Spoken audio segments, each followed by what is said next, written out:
Hi guys, welcome to Zenith Workouts. I'm Rebecca Libby, and today you're joining us for a basic level mat class, basic and also designed to be safe or appropriate for those living with low bone density, so osteoporosis or osteopenia, and also just a great one for those looking to improve their posture and upper body strength, because we're going to start with some standing balance, and then we're going to move to the mat to be on hands and knees and our stomach to work on that lovely extension of our spine. So we'll start with our feet in parallel, as we often do, getting a nice groundedness through our feet. And I want you to just immediately imagine yourself with your back up against a wall behind you, an imaginary wall. And most of us don't have the back of our head against that wall. So I'd like you to take a moment and, before we start, just exaggerate that head forward posture. And then take a moment and reverse that and really have the idea that, it's the whole face moving backwards. It's not just the forehead or just the chin. It's a lovely lengthening of the neck at the same time as you think of a slight chin tuck, and as if somebody had a string to a helium balloon at the top, very top of your head, and you're being drawn upwards into height. So once you're there, take a nice, beautiful breath in, filling those low ribs with air. And as you do that, you're going to bend the knees. And you're keeping that nice vertical spine. The bum isn't sticking out behind you. The pelvis is staying right under everything else. And on your exhale, you're straightening the knees, coming up onto the balls of the feet. Again, thinking of like nice vertical. Right? So put the heels down as you breathe in, bend the knees. Really get into the flexibility of the ankles here, and then straighten the knees and nice vertical. So we have breath in, breath out.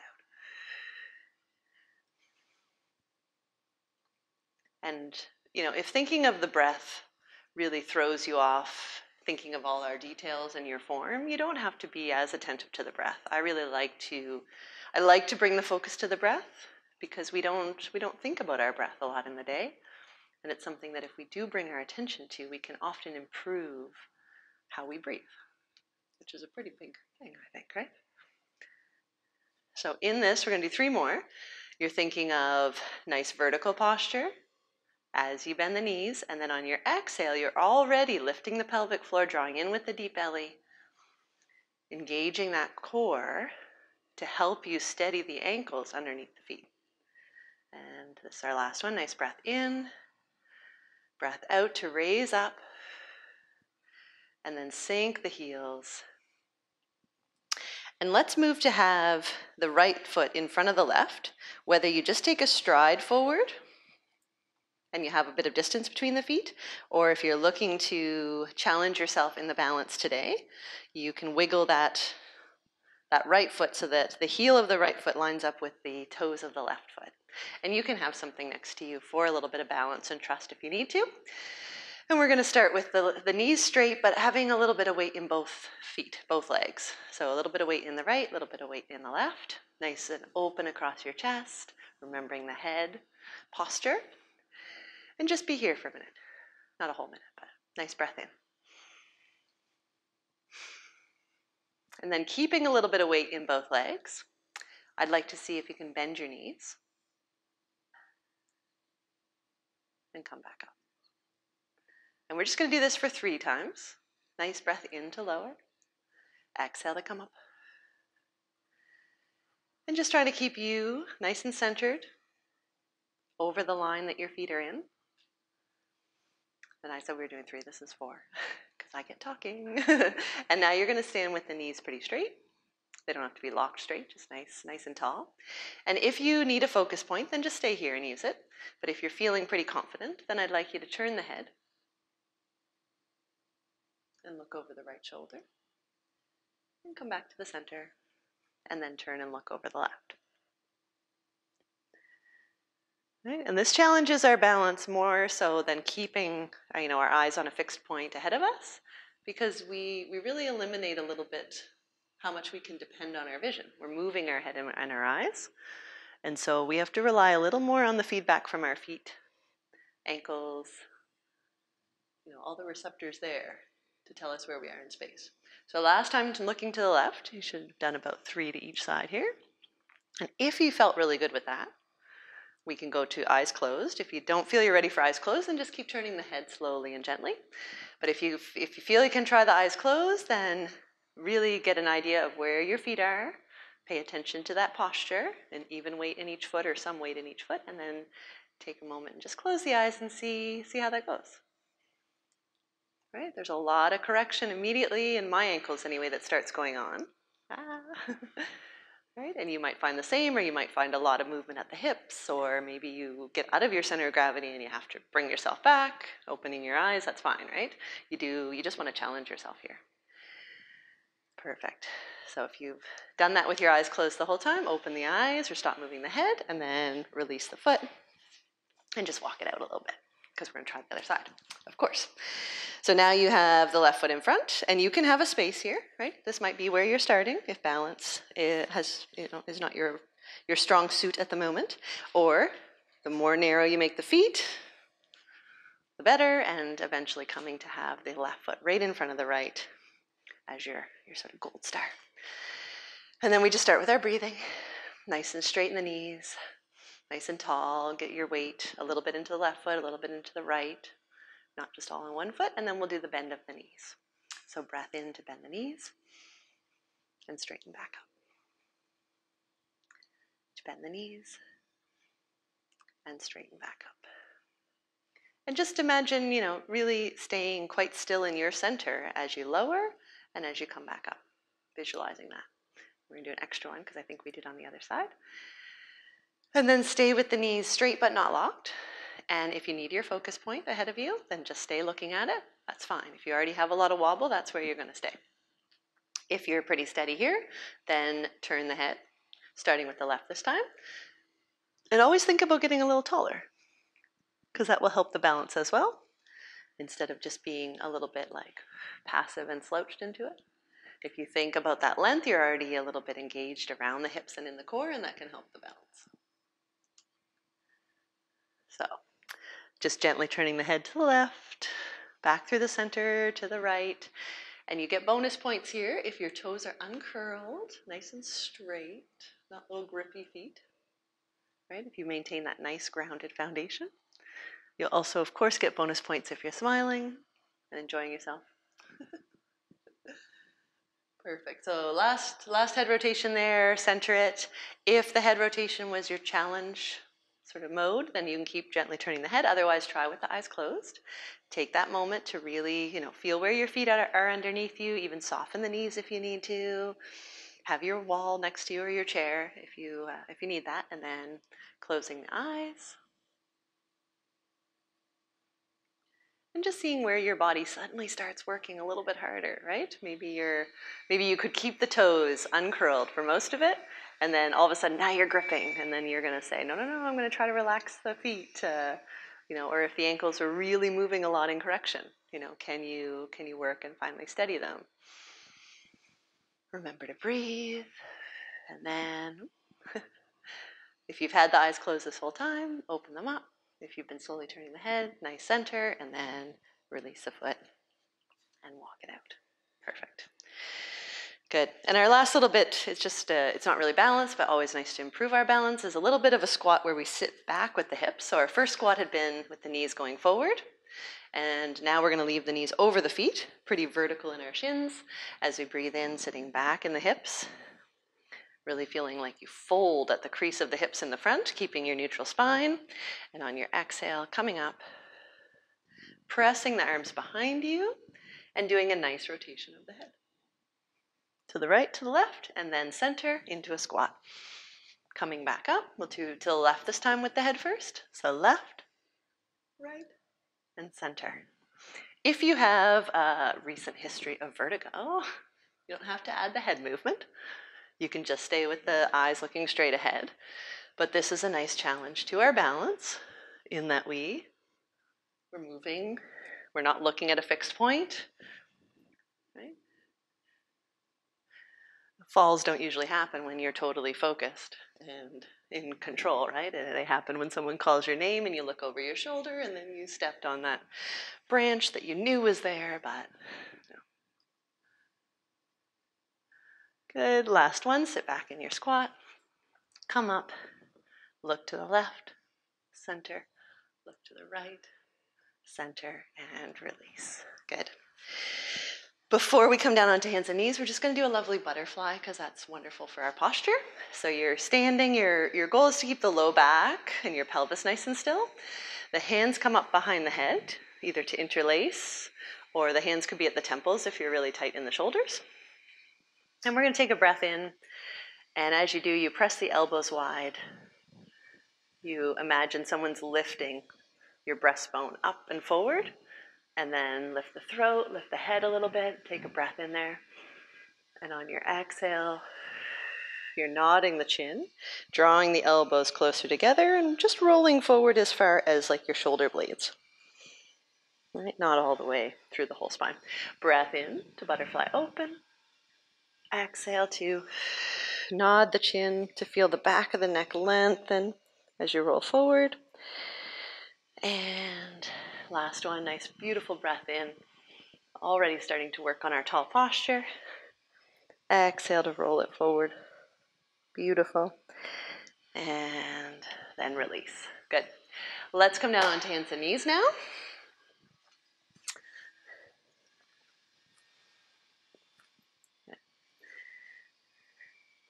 And just finding a good foundation with the fingers nice and spread, the thumbs out to the sides. If you tend to hyperextend the elbows, you do your little softening of the elbows. And then take a moment and shrug your shoulders into that sort of bad shoulder position, or at least bad here. And then slide the shoulders down your spine, away from your ears. Press the chest away from the mat, get wide between the shoulder blades. And here's your upper body foundation as we start moving the low body. So on your out breath, keep the tummy button centered over the center of the mat. Reach the right leg back. Okay? I want you to turn the toes out a little bit. So my toes are on the floor. I've turned the toes out a little bit, the kneecap out a little bit, but I'm still level in the pelvis. And from here, we're going to do a little repeater. So on your out breath, lifting from the hip, lifting that straight leg up, directly behind you, and then lower it down. Up, and lower it down.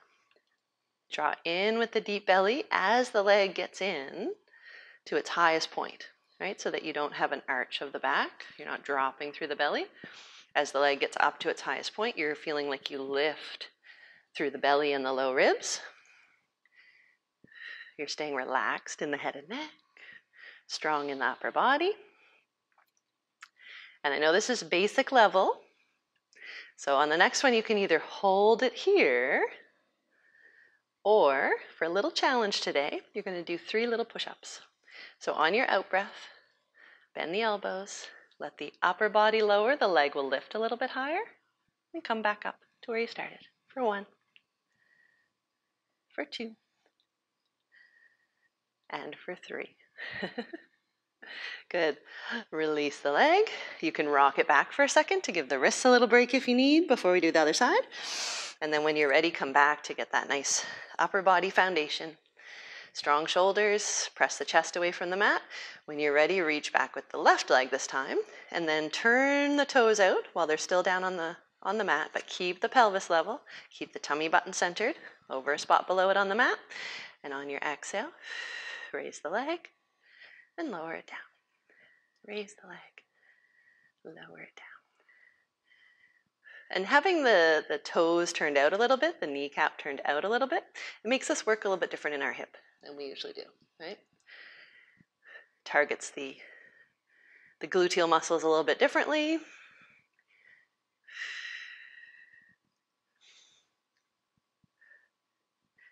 Good. On this next one, you're either just holding it, working a little bit on the endurance, or you're adding in the 3 push-ups. So soften the elbows, don't let the chest drop quickly to the mat. And then as you bend the elbows more, the chest can drop a little bit and come back up. It's not a big push-up, right? This is basic level. It's just working on that upper body strength and getting the most value for our time while we're working the hip too. Release it there. And let's just rock back to a lovely shell stretch. Child's pose. So here the knees are fully bent. You get the sit bones tucked down towards the heels. lowering the forehead if it's comfortable, and then wrapping the hands around by the feet. And this is your full shell stretch position, of course. But if if you have a knee that doesn't bend fully, you can have the hips a little higher in the air. You're still trying to get some roundness through the spine. You could have the knees a little wider if that helps you to get back a little bit. If you've got an old knee injury, maybe that's more comfortable. So you can always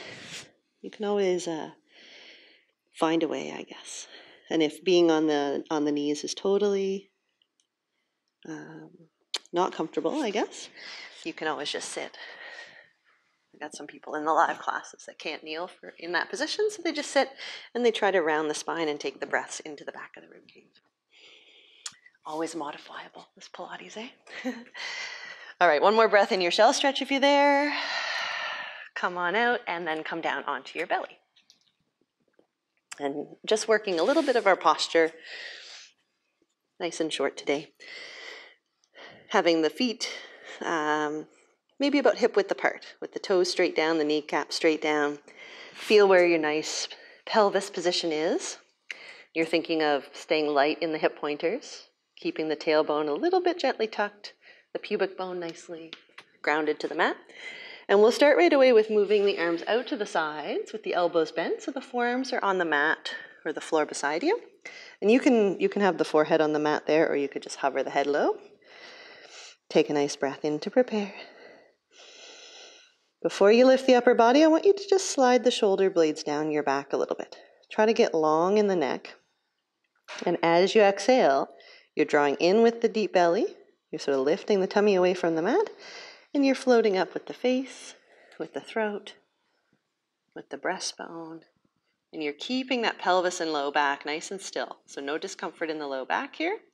And then release it down as you breathe in. Exhale to come up.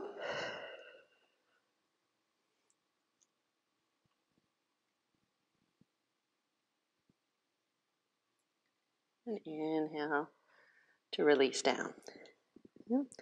So our big goals here are that as we come up, we keep the eyes gently down.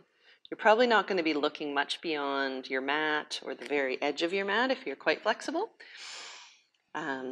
One thing that we sometimes do is we tend to look up too much with the eyes, and then it's more bend at the neck than the rest of the spine. You really want a nice even extension through the whole spine. And the other thing sometimes we do is we really let the shoulders come in. And we lift, but the shoulders are touching our ears, or we're really narrow across the chest. So go for a lot of that feeling of width between the shoulder blades, that feeling of the shoulders dropping down away from the ears. And just continue to try to feel light in the belly. Try to feel the tummy drawn away from the mat to support the low back and what the back body's doing. Now, if this is the level that is a bit challenging for you, then stay here. Otherwise, we're going to add the arms behind us. So reaching the fingertips down towards the feet, having the back of the hands on the mat. Take your breath in here. And on your exhale, you're lifting the same way with your head, neck, chest. But what you're going to do with the shoulders is you're going to rotate the arms so that now the palms face in, the thumbs face down. You're drawing the shoulder blades a little bit together, sliding them down your back. So you're in this sort of Superman position. And then inhale to release everything. Let the back of the hands fall to the mat, the shoulders sort of slouch down towards the mat so that you can set everything again. On your exhale, coming up. Opening across the front of the chest, reaching the fingertips down towards your feet, the thumbs down towards the mat at that point. And you should feel it working a little bit in and around the shoulder blades differently. Inhale to release, and exhale to float up again. Right? And if it's too much, because now you're lifting the arms too, and the arms can be a bit of a heavy lever. If the low back starts to hurt, then go back to have those hands on the mat just gently. You're not pressing through the hands, but you're not lifting the weight of them. So this first version is quite a bit easier for most of us. Whichever version you're doing, we're going to try to do two more. So exhaling to come up, Think of getting tall out of the top of your head. Length, length, length, length, length through the whole spine. Release it down. Last one. Beautiful. Yeah. Good. Bring the hands underneath the rib cage or the shoulders. Bend the knees. You can come up to hands and knees however you can get there, but if you'd like to practice our perfect press up, you're thinking of the thighs, the belly, the chest, leaving the mat all at the same time on your exhale to press up. And then bend the knees. Let's get the hands right under the shoulders, and we're going to do 2 cat stretches. Take a nice breath in, and on your out breath, start to draw the tummy back towards the spine. Let the tailbone gently curl down between the thighs. Let the low back rise up, then the mid back, then the upper back. And finally, the head and neck is the last thing to join in here. The shoulders are still down away from the ears and wide across the chest. And then let's release from the tailbone first today. So pelvis finds its neutral, low back, mid back, and finally the head and neck are the last thing to come back to neutral. And we'll do that same thing again on your exhale, starting with the low back pelvis. Get all the movement you can in that low, low spine, then add the mid back, upper back, head and neck dropping down last. Breath in when you're there, and then exhaling, releasing pelvis, low back, mid back, upper back, and head and neck. Perfect. Rock the hips back towards the heels for one final lovely shell stretch, lowering the forehead to the mat, wrapping the hands around by the feet.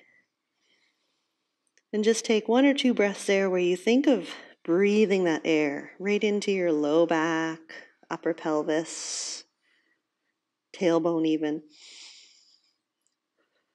And then on your next breath, especially if you have any low bone density, bring the arms forward. Straighten in the spine, supporting with the arms, and then come up with a nice neutral spine from there. If you don't have to worry about low bone density, you can just roll up as you want to. And there we go. Thanks for joining today. Hope you enjoyed, and I'll see you next time. Ciao.